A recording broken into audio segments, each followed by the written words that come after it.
Welcome to Canadian Justice. I'm Christine Van Gyn, and today we're talking about Canada's short-lived digital services tax, why it was introduced, what it was supposed to do, and why it was very quickly rescinded by the new Mark Carney government.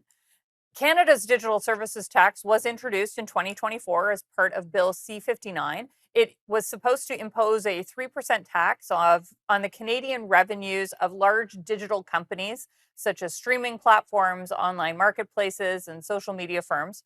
The Trudeau government at the time claimed the goal of the tax was to ensure these companies paid their so-called fair share of taxes in Canada, and it was to apply retroactively dating back to January 1st, 2022. It targeted firms earning over 750 million euros globally, or at least 20 million in Canadian digital services revenue. But the tax triggered strong opposition, especially from the United States, which warned it could violate the trade rules under the USMCA trade agreement.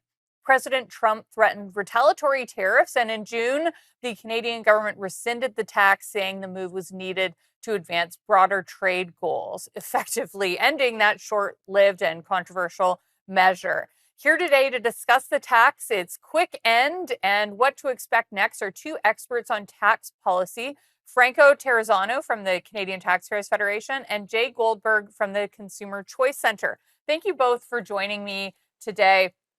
Franco, maybe you can start. Can you walk us through how the tax was structured, what kind of services it targeted, and how it was actually calculated? Yeah, well, Christine, you actually summed it up quite excellently, right? So it would have went after large companies, think about Amazon, Google, Facebook, Uber, Airbnb, right? So the government tried to frame this as like, oh, don't worry, folks, we're going after large companies. But look, the literature from both abroad and here in Canada is proof point that it actually would have just made life more expensive for Canadian consumers, right? You had the parliamentary budget officer warning that this tax would have just been passed on to consumers, make life more expensive. You have independent think tanks around the world who looked at other digital services taxes, and guess what?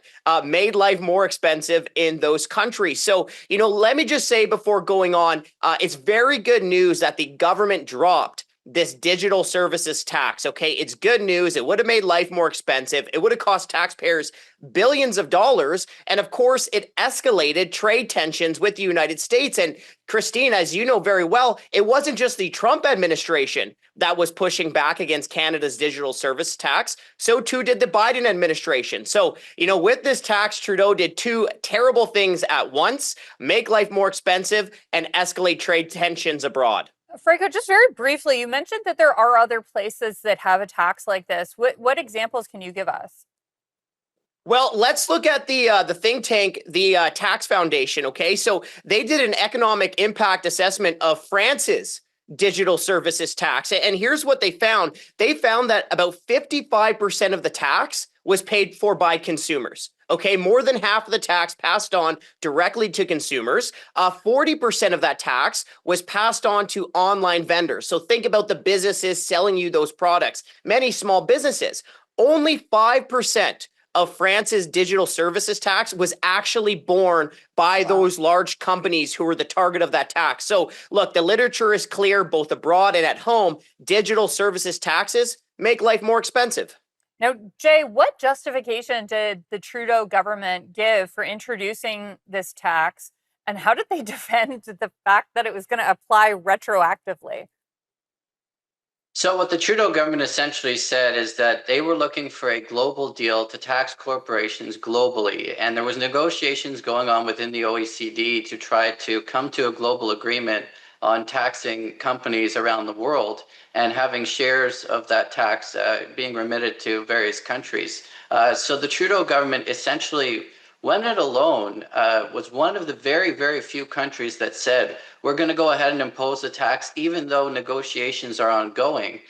Justin Trudeau himself said that he wanted to put pressure on countries like the United States to actually get a deal.